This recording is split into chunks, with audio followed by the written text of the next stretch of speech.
Langsung mulai? Baik.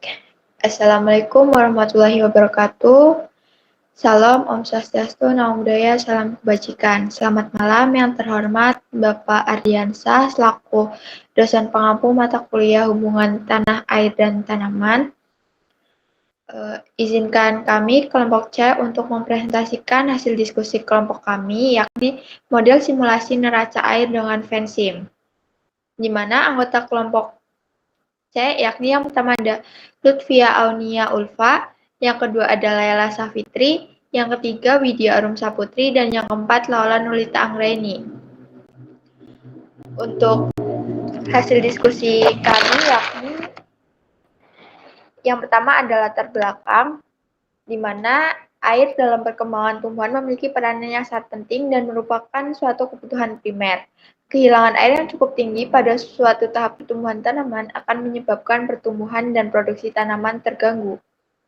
Air pada tanaman bersifat dinamis atau mudah hilang karena dipengaruhi oleh lingkungan tumbuh. Proses hilangnya air di tanah dan tanaman disebut dengan evapotranspirasi. Besarnya evapotranspirasi dapat dihitung dengan berbagai metode. Dalam peranan pertanian, evapotranspirasi biasanya digunakan untuk menghitung neraca air lahan pertanian dan mengatur pola tanam sehingga kebutuhan air tanaman tercukupi. Neraca air merupakan perincian tentang semua masukan, keluaran, dan perubahan simpanan air yang terdapat pada suatu lahan untuk menetapkan jumlah air yang terkandung di dalam tanah yang menggambarkan perolehan air dari waktu ke waktu. Pada penugasan ini, dapat dihitung evapotranspirasi menggunakan metode neraca air menggunakan software Vensim, di mana dalam penugasan ini menggunakan dua skema atau diagram sehingga dapat dihasilkan dua data yang berbeda dan terdapat beberapa faktor yang mempengaruhi perbedaan tersebut. Selanjutnya yakni tujuan. Yang pertama, untuk mengetahui nilai evapotranspirasi menggunakan metode neraca air. Dan yang kedua, untuk mengetahui atau memahami faktor-faktor yang mempengaruhi dalam proses evapotranspirasi menggunakan metode neraca air. Selanjutnya akan dijelaskan oleh rekan saya. Dipersilahkan. Selanjutnya untuk skenario model itu sendiri, pada software Vensim digunakan variabel stok dan dihubungkan oleh garis-garis, dan pada model tersebut juga dimasukkan beberapa rumus untuk perhitungan. Selain itu, untuk model ini disimulasikan atau dibagi menjadi dua skenario. Yang pertama yaitu skenario 1 disimulasikan dengan data berupa data suhu udara, kelembapan udara, kecepatan angin, curah hujan, serta intersepsi dalam kurun waktu 120 hari. Untuk skenario kedua, data cuaca yang membedakan dari skenario 1 yaitu perbedaan data pada curah hujan serta intersepsi. Untuk data suhu udara, kelembapan dan kecepatan angin sama dengan skenario 1. Dari model dan simulasi model dari dua skenario tersebut kemudian di-running dan menghasilkan beberapa grafik yang disajikan seperti pada gambar tersebut yang naik turun.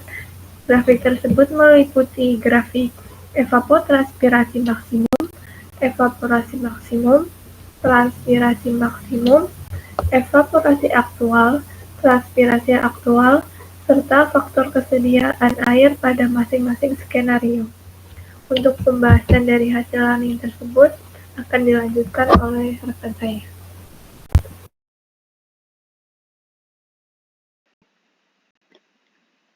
Oke, baik, selanjutnya terkait pembahasan. Untuk simulasi dan analisis data dilakukan tadi menggunakan dua skenario, yaitu skenario 1 dan skenario 2, di mana kedua skenario itu memiliki perbedaan pada data cuaca yang disimulasikan, yakni data cuaca seperti suhu udara, kelembaban udara, kecepatan angin, dan intersepsi serta curah hujan, yang mana data-data cuaca tersebut itu mempengaruhi terhadap nilai evapotranspirasi. Lanjut.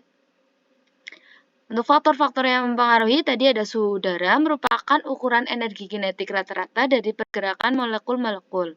Yang kedua itu ada kelembaban udara, yakni banyaknya uap air yang terkandung dalam udara atau atmosfer dan besarnya tergantung dari masuknya uap air ke dalam atmosfer maupun dari air tanah serta terjadi karena proses transpirasi. Selanjutnya ada curah hujan, merupakan jumlah air yang jatuh ke permukaan bumi dalam bentuk hujan selama periode waktu tertentu, yang mana dapat mempengaruhi suhu dan kelembaban udara di sekitarnya. Selanjutnya ada intersepsi, merupakan proses di mana tetesan air hujan ditangkap oleh permukaan daun, batang, dan cabang tanaman sebelum mencapai tanah yang mempengaruhi laju evapotranspirasi dan meningkatkan evaporasi dari permukaan tanaman. Dan yang terakhir, faktor yang mempengaruhi yaitu kecepatan angin, yakni ukuran seberapa cepat udara bergerak dari satu tempat ke tempat lain. Kecepatan angin dapat bervariasi secara signifikan tergantung pada lokasi, waktu, dan juga kondisi cuaca tertentu. Selanjutnya. Selanjutnya yaitu simulasi dilakukan dengan menginput data cuaca meliputi suhu udara, kelembaban udara, kecepatan angin, dan curah hujan ke dalam FENSIM dari data kedua skenario. Selanjutnya menyusun kerangka pembuatan model dinamis yang menghubungkan semua variabel sesuai dengan persamaan raca air. Setelah itu melakukan simulasi untuk periode waktu tertentu. Base model neraca air yang telah dibuat dapat digunakan untuk menghasilkan laju evapotranspirasi potensial, transpirasi aktual, dan evaporasi aktual. Berdasarkan hasil running menunjukkan bahwa nilai evapotranspirasi lebih besar dipengaruhi oleh cuaca atau iklim di sekitar tanaman. Cuaca atau iklim menjadi faktor penentu utama dari kondisi atmosfer yang mempengaruhi proses penguapan dan transpirasi tanaman.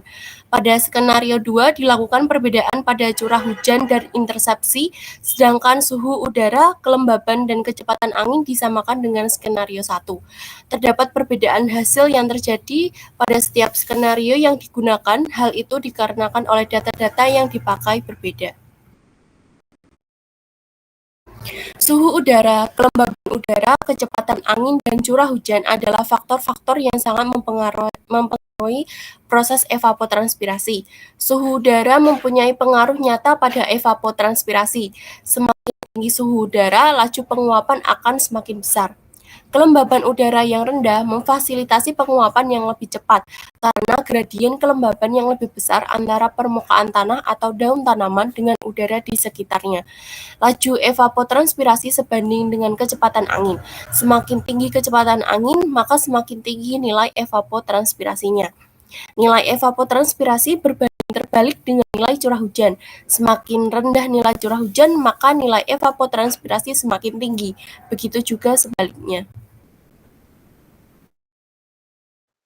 Ya, baik, untuk kesimpulan, setiap skenario model evapotranspirasi ini nilai evapotranspirasi potensial besarnya berbeda-beda. Pada skenario model 1, nilai evapotranspirasi potensial menurun dari hari ke-0 hingga hari ke-120 dengan grafik naik turun setiap harinya.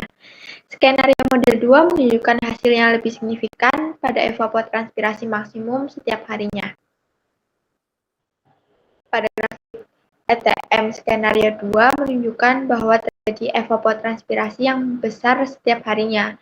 Perubahan evapotranspirasi potensial ini dipengaruhi oleh beberapa faktor, seperti suhu udara, kelembaban udara, kecepatan angin, dan curah hujan.